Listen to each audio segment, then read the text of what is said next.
Guys, this is Nifty Team. Guys, இன்றைக்கி மார்க்கெட்டில் நம்ம என்ன பார்க்க போனோம் அப்படின்னா, நம்மளோட அட்வான்ஸ் லெவலை வச்சும் நம்மளோட ஜாக்பாட் ஸ்ட்ராட்டஜியை வச்சும் இன்ட்ராடேல அக்யூரஸியாக எப்படி ட்ரேட் எடுத்துக்கலாம் அப்படின்ற எஜுகேஷ்னல் ரிவ்யூ வீடியோவை தான் பார்க்க போகிறோம்.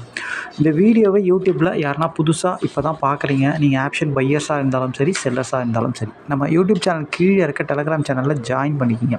அப்போ தான் நம்ம போடுற செல்லர்ஸோட சப்போர்ட் ரெசிஸ்டன்ஸ் அண்டு செல்லர்ஸோட ரியல் பிஇபி லெவல் எல்லாம் உங்களுக்கு ஃப்ரீயாக கிடைக்கும். கைஸ், அது மட்டும் இல்லாமல் நம்ம ஒரு வீடியோ கோர்ஸ் கொடுக்குறோம். அதாவது நம்ம எந்த ஒரு இண்டிகேட்டரோ, எந்த ஒரு எஃப்ஐஏடிஏ டேட்டாவோ, எந்த ஒரு ப்ரீமியம் கால்குலேஷனோ, எந்த ஒரு ஆப்ஷன் செயினோட கான்செப்டோ எதுவுமே இல்லாமல் ரொம்ப சிம்பிளாக சார்ட்டை வச்சு மட்டும்தான், அதாவது ஆப்ஷன் சார்ட்டை வச்சு மட்டும்தான் நம்ம ரொம்ப சிம்பிளாக ஜாக்பாட் ஸ்ட்ராட்டஜி க்ரியேட் பண்ணியிருக்கோம். இதை ஒரு வீடியோ கோர்ஸாக நம்ம கொடுக்குறோம். இது கற்றுக்கணும்னு நினைக்கிறவங்க, வாங்கணும்னு நினைக்கிறவங்க நம்ம டெலகிராம் சேனலில் டிஸ்கிரிப்ஷனில் நம்ம காண்டாக்ட் லிங்க் இருக்குது, அதில் வந்து நம்மளை காண்டாக்ட் பண்ணலாம். இது வந்து பார்த்திங்கன்னா, ஆக்சுவலாக வந்து பார்த்திங்கன்னா யார் வேணால் இதில் நீங்கள் ப்ராக்டிஸ் பண்ணிவிட்டு பண்ண முடியும். ஒரு ஆப்ஷன் ட்ரேடுக்கு புதுசாக இருக்கிறவங்க கூட இந்த கோர்ஸை வாங்கி ஜஸ்ட் ஒரு 10 days இல்லை 20 days ப்ராக்டிஸ் பண்ணிவிட்டு அவங்க ட்ரேடிங் ஸ்டார்ட் பண்ண முடியும். அதை மாதிரி தான் இதை டிசைன் பண்ணியிருக்கோம். ரொம்ப ஈஸியாகவும் ரொம்ப எளிமையாகவும் இருக்கும் இது. ஓகேங்களா? எந்த ஒரு கஷ்டமும் இல்லாமல் அக்யூரஸியும் இதில் ரொம்ப அதிகமாக இருக்கும். இதில் பண்ண வேண்டிய விஷயம் என்னென்னா, டிசிப்ளினாகவும் மணி மேனேஜ்மெண்ட் பண்ணியும் பொறுமையாகவும் ட்ரேட் பண்ணால் இதில் கன்சிஸ்டண்டாக நம்ம ப்ராஃபிட் பண்ண முடியும். ஓகேங்களா? ஓகே கைஸ், இப்போ இன்றைக்கி நம்ம ஸ்ட்ராட்டஜியில் வந்த என்ட்ரியை பற்றி பார்க்கலாம். கைஸ், இன்றைக்கி மார்க்கெட்டை எங்கே போச்சு, இன்றைக்கி எங்கே ஓப்பன் ஆச்சு அப்படின்னு கேட்டிங்கன்னா, 23,037 பக்கமாக இன்றைக்கி ஓப்பன் ஆச்சு. ஓப்பன் ஆன ஒரு 15 நிமிஷம் கழிச்சு தான் நம்ம என்ட்ரி எடுப்போம். ஓப்பன் ஆன 15 நிமிஷத்தில் மார்க்கெட் எங்கே இருந்தது அப்படின்னு கேட்டிங்கன்னா, 23,063 பக்கமாக இருந்தது. அதாவது மார்க்கெட் ஒரு கேப் அப், அதாவது ப்ரீவியஸ் க்ளோஸ்க்கு மேலே, எஸ்டர்டே ஐக்கு மேலே, ஓப்பனுக்கு மேலே. ஓகேங்களா? எல்லாமே பாசிட்டிவ். ஓகேங்களா? டோட்டலாக பாசிட்டிவ். அப்போது இதில் நம்ம இந்த மணியில் தான் ட்ரேட் எடுப்போம். ஓகேங்களா? அப்போது 23,000 அப்படின்ற காலும் 23,100ன்ற புட்டும் தான் இதில் இந்த மணி. ஓகேங்களா? ஓகே, இப்போ நம்ம போய்ட்டு இது பாசிட்டிவ் மார்க்கெட் அப்படின்றதுனால கண்டிப்பாக நம்ம கால் ஆப்ஷனை தான் ஃபஸ்ட்டு பார்க்குற மாதிரி இருக்கும். கால் ஆப்ஷனால் பர்ஃபார்ம் பண்ண முடியல, நம்ம ஸ்ட்ராட்டஜி பிரகாரம் எதுவும் இல்லை அப்படின்னா தான் நம்ம போய் புட்டை போய் பார்க்குற மாதிரி இருக்கும். ஓகேங்களா? ஆக்சுவலாக இதுதான் 23,000 கால் ஆப்ஷனோட சார்ட் இது. ஓகேங்களா? அதாவது 15 நிமிஷத்தில் இவன் எங்கே இருந்தான் அப்படின்னு கேட்டிங்கன்னா, சேம் மார்க்கெட் என்ன சினாரியோவோ, ஓப்பனுக்கு மேலே, ப்ரீவியஸ் க்ளோஸ்க்கு மேலே, எஸ்டர்டேக்கு மேலேயோ அதே சினாரியோவில் இவனும் இருந்தான். என்ன ஒரு பிரச்சனை அப்படின்னு கேட்டிங்கன்னா, இவன் 15 நிமிஷத்தில் எங்கே இருந்தான் அப்படின்னா 57 இவனோட ஐ, எக்ஸாக்டாக 102, கிட்டத்தட்ட ஒரு 45 பாயிண்ட்டு மேலே போயிட்டான். ஓகேங்களா? 45 பாயிண்ட் மேலே போனது கூட பிரச்சனை இல்லை. இவன் எந்த ஒரு அட்வான்ஸ் லெவல்லையோ இங்கே இவன் மீட் ஆகலை. ஓகேங்களா? அதாவது நம்ம ஸ்ட்ராட்டஜி பிரகாரம், அதாவது நம்மளோட ஜாக்பாட் ஸ்ட்ராட்டஜி பிரகாரம் இவனை என்ட்ரி எடுக்கலாமா அப்படின்னு கேட்டால் எடுக்க முடியாது. இன்னொன்று, நம்மளோட ரெகுலர் என்ட்ரி அட்வான்ஸ் லெவல் வச்சு எடுக்கிற என்ட்ரியில் எடுக்க முடியுமான்னு கேட்டால் எடுக்க முடியாது. ஃபஸ்ட்டு ஜாக்பாட் ஸ்ட்ராட்டஜியில் ஏன் இவனை எடுக்க முடியாதுன்னு கேட்கலாம். ஆக்சுவலாக வந்து பார்த்திங்கன்னா, ஒரு ஒரு ஒரு விஷயம் நடக்குது அப்படின்னா, இப்போது இவன் ஐயை உடைக்காமல் இங்கே இருக்கிறான்னு வைங்களேன், இங்கே இருக்கிறான் 45, 50 இல்லை எஸ்டர்டே ஐ கிட்ட 60 அந்த மாதிரி இருக்கிறான் 15 நிமிஷத்தில். இவன் இங்கே இருக்கிறது பதில் இங்கே இருந்திருந்தான் அப்படின்னா மார்க்கெட்டு பாசிட்டிவ், புட் ஆப்ஷன் டோட்டலாக நெகட்டிவ். அதாவது புட் ஆப்ஷன் வந்து மார்க்கெட் பாசிட்டிவாக இருந்தால் டோட்டலாக நெகட்டிவாக இருக்கும். அதாவது எஸ்டர்டே லோ பிரேக், ஓப்பனுக்கு கீழே, ப்ரீவியஸ் க்ளோஸுக்கு கீழே. ஓகேங்களா? அப்போது கண்டிப்பாக 2 ப்ரீமியம், அதாவது ப்ரீமியம் மார்க்கெட்டும் சேம் சினாரியில், அதாவது புட் ஆப்ஷனும் வீக்காக இருக்குது, மார்க்கெட் பாசிட்டிவாக இருக்குது. அப்போது கால் ஆப்ஷன் தான் பர்ஃபார்ம் பண்ணணும். நம்ம ஜாக்பாட் ஸ்ட்ராட்டஜி பிரகாரம் இந்த இடத்துல இருந்தால் என்ட்ரி எடுத்துகிட்டு 10 நிமிஷத்தில் இங்கே இருக்கணும். அவன் 10 நிமிஷத்தில் இல்லை 1/4 மணி நேரத்தில் இங்கே இருக்கணும், இல்லை இங்கே பக்கத்தில் எங்கன்னா இருக்கணும், 60, 65 அந்த மாதிரி இருக்கணும். இருந்தால் இவ்வளோ பெரிய டார்கெட் நம்மளுக்கு கிடச்சிருக்கும். அதாவது 65 அந்த மாதிரி எடுத்திருந்தால் மார்க்கெட் 102 போகும்போது ஒரு 40 பாயிண்ட் ஈஸியாக கிடச்சிருக்கும். ஆனால் இவன் என்ன பண்ணான்னு கேட்டிங்கன்னா, 15 நிமிஷத்தில் டார்கெட்டே முடிச்சிட்டான். அதாவது ஒரு ப்ரீமியம் வந்து மேக்ஸிமம் ஒரு 50 பாயிண்ட் ஃபஸ்ட்டு போகும், அதுக்கப்புறம் அரைச்சிட்டு அதுக்கப்புறம் திருப்பியும் மூவ் ஆகும், இல்லைனா திருப்பியும் எங்கே எவ்வளோ தூரம் போனாலும் அங்கேருந்து கீழே வந்துடுவான். இதுதான் நடக்குமே. மேக்ஸிமம் 50 பாயிண்ட், அவ்வளோதான். நம்ம பார்த்த வரைக்கும் அப்படி தான் நடக்கும். ரொம்ப ரேராக தான் அது அப்படியே கண்டினியூஸாக போயிட்டே இருக்கும். ஓகேங்களா? அப்போது இவன் வந்து எடுத்த உடனே இவன் டார்கெட்டை முடிச்சிட்டான். நம்ம ஜாக்பாட் ஸ்ட்ராட்டஜி மாதிரி என்ட்ரி வந்தோம், இங்கே மார்க்கெட் இருந்ததுனால இவனை எடுக்க முடியல. ஃபஸ்ட்டு காரணம் அதுதான், நம்ம கால் ஆப்ஷனை செலக்ட் பண்ணாத காரணம். ஓகேங்களா. ரெண்டாவது, இவன் எந்த அட்வான்ஸ் லெவலையும் மீட் ஆகலை. ஓகேங்களா. அதுக்கப்புறம் இவன் என்ன பண்ணான் அப்படின்னு கேட்டிங்கன்னா, ஒரு 10 நிமிஷத்தில் பார்த்தீங்கன்னா 10 நிமிஷம் ஆக்சுவலாக வந்து ஒரு அரை மணி நேரத்தில் பார்த்தீங்கன்னா போன ஐலேருந்து அப்படியே கீழே வந்துட்டான். நல்லா கீழே வந்துட்டான். ஆக்சுவலாக 9:45 9:50க்குலாம். ஓகேங்களா. அப்போது இவனை நம்ம என்ட்ரி எடுக்க முடியாது ஜாக்பாட் ஸ்ட்ராட்டஜி பிரகாரம். ஆனால் இவன் பர்ஃபார்ம் பண்ணணும். எப்போ பண்ணணும் அப்படின்னு கேட்டால், இவன் ஐக்கு கீழே வந்து கொஞ்ச நேரம் சஸ்டெயின் ஆகி, இல்லை ஐக்கு கீழே வந்து திருப்பி ஐக்கு மேலே போகும்போது தான் நம்ம இவனை எடுக்க முடியும். இல்லை இதில் புல் பேக் வந்தால் தான் எடுக்க முடியும். ஏன்னா இவனோட ஓப்பன் ப்ரைஸ் இங்கே எஸ்டர்டே ஐ இங்கே இருக்குது. ஓகேங்களா. ஆனால் அட்வான்ஸ் லெவல் இங்கே எதுவுமே கிடையாது. வெறும் எஸ்டர்டே ஐயும் ஓப்பன் ப்ரைஸும் இருக்குது. அப்போ எஸ்டர்டே ஐயை வந்து ஒரு லெவலாக வச்சு அங்கே வரும்போது தான் நம்ம என்ட்ரி எடுக்க முடியும். ஓகேங்களா. அப்போது இவனை இங்கே எடுக்க முடியாது. அந்த ஒரு ரீசனால் தான் இவனை நம்ம எடுக்கலை.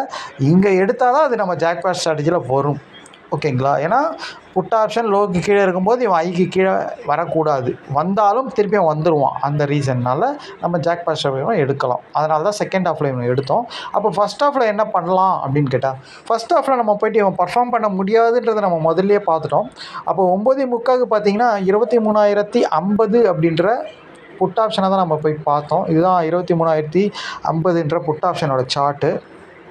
இவனை பார்த்தீங்கன்னா எக்ஸாக்டாக இவன் ஒரு அட்வான்ஸ் லெவலில் மீட் ஆகிருக்கான். ஓகேங்களா. 47 அப்படின்றது ஒரு அட்வான்ஸ் லெவல். ஓகேங்களா. ஒரு தெளிவாக இவன் மீட் ஆகிருக்கான். ஓகேங்களா. அப்போது இவனை நம்ம எடுக்கலாம். ஆக்சுவலாக இது வந்து ஒரு ரெகுலர் என்ட்ரி. இது ஒரு ரெகுலர் என்ட்ரி. இது வந்து நம்ம ஜாக்பாட் ஸ்ட்ராட்டஜியில் வராது. ரெகுலராக அட்வான்ஸ் லெவலை வச்சு எடுக்கிறது. ஏன் இவனை எடுக்கிறோம்? கால் ஆப்ஷன் தான் பர்ஃபார்ம் பண்ணோம். அவன் எந்த அட்வான்ஸ் லெவலையும் மீட் ஆகலை. நம்ம ஜாக்பாட் ஸ்ட்ராட்டஜிலையும் வரல கால் ஆப்ஷன். ஓகேங்களா. அதனால் ஜாக்பாட் ஸ்ட்ராட்டஜியில் அவன் உள்ளே வர வரைக்கும் வெயிட் பண்ணணும் நம்ம. ஓகேங்களா. அப்போது அந்த டைமிங்கில் இவன் பர்ஃபார்ம் பண்ணுறதுக்கு வாய்ப்பு அதிகம். அதனால் இவனை எடுத்தோம். ஓகேங்களா. இவன் நம்ம நினச்சா மாதிரியே 50 எடுத்தோம். இவன் வந்து பார்த்திங்கன்னா 90 வரைக்கும் போனான். ஓகேங்களா. நம்மளுக்கு 15 பாயிண்ட் கிடச்சாலே போதுமானது எக்ஸ்பெரியில். ஓகேங்களா. அழகாக இவன் போயிட்டு இவனை எடுத்தால் இவன் வந்து பார்த்திங்கன்னா ஓப்பனுக்கு கீழே, எஸ்டர்டே லோ கீழே, ப்ரீவியஸ் க்ளோஸ்க்கு கீழே. ஓகேங்களா. இதுதான் வந்து இவனோட லெவல்ஸு. அப்போது இவன் எல்லா லெவலையும் கீழே உடச்சி கீழே வந்தவன். இவன் மேக்ஸிமம் போனால் எது வரைக்கும் போவான் அப்படின்னா ஓப்பன் இல்லைனா எஸ்டர்டே லோ வரைக்கும் தான் இவனால் போக முடியும்ன்றது நம்ம நிறைய வீடியோவில் சொல்லியிருக்கோம். இந்த மாதிரி ஓப்பனுக்கு கீழே, ப்ரீவியஸ் க்ளோஸ் கீழே, எஸ்டர்டே லோ கீழே இருக்கிறவன் பர்ஃபார்ம் பண்ணால் நம்ம ஸ்ட்ராட்டஜி பிரகாரம் ஏதோ ஜாக்பாட் ஸ்ட்ராட்டஜி பிரகாரமோ ரெகுலர் என்ட்ரி பிரகாரமோ என்ட்ரி கொடுத்தா கூட இவன் மேக்ஸிமம் அது வரைக்கும் தான் போவான். ஆனால் இவன் பாருங்கள், வந்த ஐஏயே தாண்ட முடியல இவனால். ஓகேங்களா. வந்த ஐஏயை இவனால் தாண்ட முடியல. ஓகேங்களா. அப்போது இவனை எடுக்காமல் கூட விட்டுடலாம். ஏன்னா இவன் பர்ஃபார்ம் பண்ணால் கூட கண்டிப்பாக இவன் இந்த மாதிரி ஓப்பனுக்கு கீழே, எஸ்டர்டே லோ கீழே இருக்கிறவன் கண்டிப்பாக பர்ஃபார்ம் பண்ணான் அப்படின்னா அவன் வந்து ஓப்பனில் முட்டியோ இல்லை எஸ்டர்டே லோ கீழே முட்டியோ கீழே வருவான். அப்போ தான் நம்ம போய் ஒரு ஜாக்பாட் ஸ்ட்ராட்டஜி என்ட்ரியை நம்ம எடுப்போம். ஓகேங்களா. அது ஒரு நல்ல என்ட்ரியாக அமையும். ஓகேங்களா. நல்ல பாயிண்ட்ஸும் தரும் அது. ஓகேங்களா. அப்போது இவனை இந்த மாதிரி ஓப்பனுக்கு கீழே இருக்கிறவன், ப்ரீவியஸ் க்ளோஸ் கீழே இருக்கிறவன், எஸ்டர்டே லோ கீழே இருக்கிறவனை எடுக்காமே விட்டுடலாம். ஓகேங்களா. எடுக்காமையும் விட்டுட்டு இவன் கீழே வந்து, அதாவது அட்வான்ஸ் லெவலில் சப்போர்ட்டாக வச்சு தான் இவன் மேலே போகிறான். அட்வான்ஸ் லெவலில் உடச்ச உடனே ஓகேங்களா டோட்டல் அப்போ இவன் ஆல்ரெடி லோக்கு கீழே தான் இருக்கான். எப்படியா இருந்தாலும் லோவை தாண்ட முடியாது இவனால், அது தெரியும். அதுவும் ஓப்பனையும் தாண்ட முடியாது. ஏன்னா ரொம்ப லென்த்தாக இருக்குது. 200ன்றது இவனை ஓப்பன் ப்ரைஸ், எஸ்டர்டே லோன்றது 140. அப்போ இவன் அவ்வளோ தூரம் போவானா அப்படின்னு கேட்டால் டவுட்டு தான். ஏன்னா இங்கேருந்தே இவன் ஒரு 40 பாயிண்ட் போயிட்டான். அப்போ இன்னும் ஒரு 40 பாயிண்ட் போவானான்னு கேட்டால் டவுட்டு தான். ஏன்னா இவன் வந்து வீக்காக இருக்கிறவன் வந்து ஒரு அளவுக்கு தான் இவனால் போக முடியும். ஜஸ்ட் இவனுக்கு ஒரு என்ன சொல்கிறது, ஒரு அடிப்பட்டவனுக்கு வந்து ஒரு குளுக்கோஸ் ஏற்றின மாதிரி அந்த குளுக்கோஸ் பவர் இருக்க வரைக்கும் போவோம். அதுக்கப்புறம் ஒரு 3 மணி நேரம் கழிச்சு திரும்பியும் அந்த குளுக்கோஸ் பவர் இறங்கினோடனே திரும்பி இறங்கிடுவான். இதுதான் இவனோட வேலை. ஓகேங்களா. பெரும்பாலும் இப்படி தான் நடக்கும். எப்போவாச்சும் ஒரு சில மார்க்கெட்டில் தான் என்ன நடக்கும்னா, இவன் வந்து அதாவது லோவுக்கு பக்கத்துலேயும் ஓப்பனுக்கு பக்கத்துலேயும் இருப்பான். அப்போ வந்து இவன் ஓப்பனையும் எஸ்டர்டே லோவையும் ஒரு 15 நிமிஷத்துலேயே தாண்டிடுவான். அப்போ தான் இவனுக்கு வந்து தடைகள் எதுவுமே இருக்காது, ரெசிஸ்டன்ஸ் எதுவுமே இருக்காது, நல்லா மேலே போயிடுவான். அப்போ அவன் ரிட்டனே வரமாட்டான், அப்படியே போயிடுவான். அப்போது பாசிட்டிவாக அந்த கால் ஆப்ஷன் கீழே வந்துடுவான், நெகட்டிவாக அந்த புட் ஆப்ஷன் பாசிட்டிவாக மாறிடுவான். ஆனால் இங்கே அந்த மாதிரி வாய்ப்பே கிடையாது. ஏன்னா 50 பாயிண்ட் தள்ளி இருக்கிறதுனால அந்த மாதிரி வாய்ப்பு ரொம்ப ரொம்ப கம்மி. ஆனால் எது வேணால் நடக்கும், இதுதான் நடக்கும்லாம் சொல்ல முடியாது. ஆனால் பெரும்பாலும் நம்ம வந்து இப்படி தான் நடக்கும் அப்படின்றது நம்மளுக்கு தெரியும். அதாவது ஒரு 80% இப்படி தான் நடக்கும், ஒரு 20% இது நடக்காமையும் போகலாம். ஓகேங்களா? அப்போது நம்ம நினச்சா மாதிரி 80% நடக்கக்கூடியது இவன் இது வரைக்கும் போய்ட்டு ஐ வரைக்கும் போவான், இல்லை ஓப்பன் வரைக்கும் போவான், இல்லை இது வரைக்கும் போய்ட்டு ரிட்டன் ஆவான். ரிட்டன் ஆகும்போது இவனை எடுக்கலாம். ஆனால் இந்த மாதிரி ரெகுலர் என்ட்ரி எடுக்கும்போது ரிஸ்க் இது ரொம்ப அதிகம். ஏன்னா கால் ஆப்ஷன் வந்து ஜஸ்ட் ஒரு ரெஸ்ட்டில் இருக்கிறான், அவ்வளோதான். அதாவது அவன் ஒரு பயங்கர ஸ்ட்ராங்கில் இருக்கிறவன், அதாவது ரொம்ப தூரம் ஓடினவன் வந்து டக்குன்னு ஒரு இடத்துல உட்காந்து ரெஸ்ட் எடுப்பான் இல்லையா, அந்த மாதிரி ரெஸ்ட்டிங்கில் இருக்கிறான். அந்த ரெஸ்ட் இருக்கிற டைமில் வந்து இவன் பர்ஃபார்ம் பண்ணும்போது எப்போ வேணால் அவன் வந்து திடீக்குன்னு ஸ்ட்ராங்காக மாற முடியும். ஓகேங்களா? அப்போது இவன் எந்த இடத்துல வேணால் ரிட்டர்ன் ஆகிடுவான் சடார்னு. அப்போது இவனை எடுக்கிறது ரிஸ்க்கு தான். ஓகேங்களா? இருந்தாலும் ஒரு 15 பாயிண்ட்ன்றது கொடுத்துருவான் கண்டிப்பாக, ஏன்னா அட்வான்ஸ் லெவலில் மீட் ஆனதுனால. ஓகேங்களா? அப்போது அந்த 15 பாயிண்டில் வெளியே வந்துடணும். ரெண்டாவது, இந்த என்ட்ரியை எடுக்காமையும் விட்டுடலாம். இது உங்களுக்கு தெரியணும், முன்னாடியே உங்களுக்கு இதை தெரிஞ்சிருக்கணும். நம்ம ஸ்டூடெண்ட் எல்லாருக்குமே தெரியும் இது. இந்த மாதிரி இருக்கிறவனை எடுத்தால் இவன் கண்டிப்பாக மேலே போய் ரிட்டன் ஆகும். அப்போ ரிட்டன் ஆகும்போது நம்ம கால் ஆப்ஷன் எடுத்துகிட்டு ஜாக்பாட் ஸ்ட்ராட்டஜி ப்ராஃபிட் பண்ணிக்கலாம். பெரும்பாலும் இப்படி தான் நடக்கும். ஓகேங்களா? அப்போது இந்த என்ட்ரி நம்ம அவாய்ட் பண்ணியிருக்கலாம் கண்டிப்பாக. ஆனால் என்ட்ரி வந்ததை நம்ம போஸ்ட் போட்டிருக்கோம், அவ்வளோதான். ஓகேங்களா? ஆனால் இதை எடுக்காமல் விடுறது தான் சேஃப்ன்றது இதில் நான் சொல்லிக்கிறேன். ஓகேங்களா? கண்டிப்பாக இந்த மாதிரி என்ட்ரி வந்தால், இந்த மாதிரி செட்டப்பில் வந்தால் என்ட்ரி எடுக்காமல் விட்டுட்டு செகண்ட் ஹாஃபில் இவன் வீக் ஆனவனா பண்ணணும். ஓகேங்களா? ஸ்டூடெண்ட் எல்லோரும் இதை முக்கியமாக இந்த இதெல்லாம் நோட்ஸ் எடுத்து வைக்கணும். நீங்கள் இது ஆல்ரெடி நீங்கள் ரிசர்ச் பண்ணி பார்க்கையில் உங்களுக்கு தெரிஞ்சிருக்கலாம். தெரியாதவங்களுக்கு இந்த மாதிரி நீங்கள் நோட்ஸ் எடுத்து வைக்கணும். இந்த மாதிரி செட்டப்பில் இவன் இந்த மாதிரி நடந்தால் நீங்கள் கண்டிப்பாக எடுக்காமல் இவனை விட்டுட்டு பொறுமையாக இவனை ஃபாலோ ஆனவனை எடுக்கணும் அப்படின்றது தெரிஞ்சுக்கணும் நீங்கள். ஓகேங்களா? அப்போது இந்த என்ட்ரி கொடுத்தா நல்ல ஒரு டீசென்ட் ப்ராஃபிட் தான். 40 பாயிண்ட் கொடுத்துருக்கான், இருந்தாலும் அது ரிஸ்க்கு. ஓகேங்களா? ஓகே, நம்ம வந்த என்ட்ரியே போட்டோம், அவ்வளோதான். ஓகேங்களா? ஓகே, அப்போது இவன் எத்தனை மணிக்கு வீக் ஆகிறான் அப்படின்னு கேட்டிங்கன்னா, கண்டிப்பாக வந்து இவன் ஒரு 11 மணிக்கெலாம் வீக் ஆகிட்டான். டோட்டலாக வந்து இவன் அட்வான்ஸ் லெவலில் மெயினாக சப்போர்ட் வச்சு தான் மேலே போனான். அந்த அட்வான்ஸ் லெவலுக்கு 11 மணிக்கு கீழே வந்துட்டான். ஓகேங்களா? 11 மணிக்கு 11:10 கீழே வந்துட்டான். இவன் ஆல்ரெடி எஸ்டர்டே லோ கீழே, ப்ரீவியஸ் க்ளோஸ் கீழே, ஓப்பனுக்கு கீழே, எல்லாமே வீக்கு. ஓகேங்களா? அப்போது இவனோட அட்வான்ஸ் லெவலையும் கீழே உடச்சிட்டான். ஓகேங்களா? அப்போது யார் ஸ்ட்ராங் ஆகுவா? ஆல்ரெடி ஸ்ட்ராங்கில் இருக்கிறவன். இவன் வந்து புட் ஆப்ஷன் எஸ்டர்டே லோ கீழே இருந்தால் கால் ஆப்ஷன் எஸ்டர்டே ஐக்கு மேலே தான் இருக்கணும். அப்படியே எஸ்டர்டே ஐக்கு கீழே வந்தாலும் மேலே போயிடுவான் அப்படின்ட்டு தான் நம்ம ஜாக்பாட் ஸ்ட்ராட்டஜி க்ரியேட் பண்ணியிருக்கோம். கரெக்டாக பாருங்கள், அதே மாதிரி இவன் மேலே போயிட்டான். ஓகேங்களா? இவன் எப்போ போயிட்டான்? 10:15 போயிட்டான். 10:15 வந்து எஸ்டர்டே ஐக்கு கீழே வந்து மேலே போயிட்டான். ஓகேங்களா? அப்போது இவன் எப்போ பர்ஃபார்ம் பண்ண ஆரம்பிச்சிருக்கான்? டோட்டலாக அவன் வந்து அந்த அட்வான்ஸ் லெவலில் முதல்லையே பர்ஃபார்ம் பண்ணியிருக்கக்கூடாதா அப்படின்னு கேட்டால், கண்டிப்பாக பாருங்கள், இவன் வந்து அந்த 11:10 தான் பர்ஃபார்ம் பண்ணியிருக்கான் பாருங்கள். எக்ஸாக்டாக அந்த 11 அவன் எப்போ வீக் ஆகிறானோ அப்போ தான் இவன் ரேலி ஆகிறான் பாருங்கள். ஓகேங்களா? தெளிவாக போகிறான் பாருங்கள். ஆக்சுவலாக இதுவும் ஒரு அட்வான்ஸ் லெவல் தான். இங்கேயும் ஒரு லெவல் இருக்குது. ஆக்சுவலாக 81ன்றது ஒரு லெவல் இங்கே இருக்குது. ஓகேங்களா? ஆக்சுவலாக இவன் அதை தாண்டி அவன் வீக்கானவனே இவன் பர்ஃபார்ம் பண்ண ஆரம்பிச்சிடுவான். அதாவது அவன் லோவை உடச்சி, ஓப்பனை உடச்சி, ப்ரீவியஸ் க்ளோஸை உடச்சி தான் இருக்கான் ஆல்ரெடி. அந்த மாதிரி இருக்கும்போது இவன் ஐக்கு கீழே வரவே கூடாது. ஓகேங்களா? ஐக்கு கீழே வரவே கூடாது. ஓகேங்களா? அப்படியே இவன் வந்தாலும் மேலே வந்துடுவான். ஏன்னா அவன் லோ கீழே தான் இருக்கிறான், பர்ஃபார்ம் பண்ணுறான். ஆனால் அவன் எப்போ வேணால் ரிட்டர்ன் ஆகிடுவான். யார்? Put option. அப்போது இவன் கீழே வந்தாலே கண்டிப்பாக மேலே வந்துடுவான். ஓகேங்களா? அவன் 11:10 டோட்டலாக அட்வான்ஸ் லெவலில் உடச்சி கீழே வீக் ஆகிடுறான். ஆனால் இவனை முதல்லையே கூட எடுக்கலாம், 10:15 கூட எடுக்கலாம். ஏன் அப்படின்னா அவன் லோ கீழே இருக்கிற வரைக்கும் இவன் ஐக்கு கீழே வரக்கூடாது. ஓகேங்களா?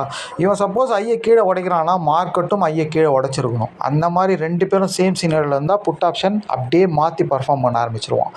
ஆனால் மார்க்கெட்டும் செம்ம ஸ்ட்ராங்கில் இருக்குது. அவன் வந்து கீழே வரவே இல்லை.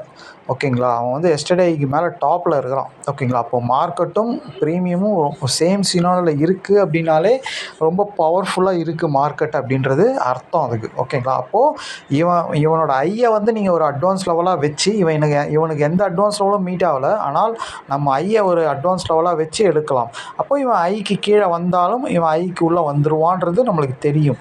அப்போ இவன் ஐயை உடைக்கும் போது நம்ம எடுக்க வேண்டியது தான். ஓகேங்களா. அதாவது 70ன்ற இடத்துல கண்டிப்பாக நம்ம எடுக்கலாம்.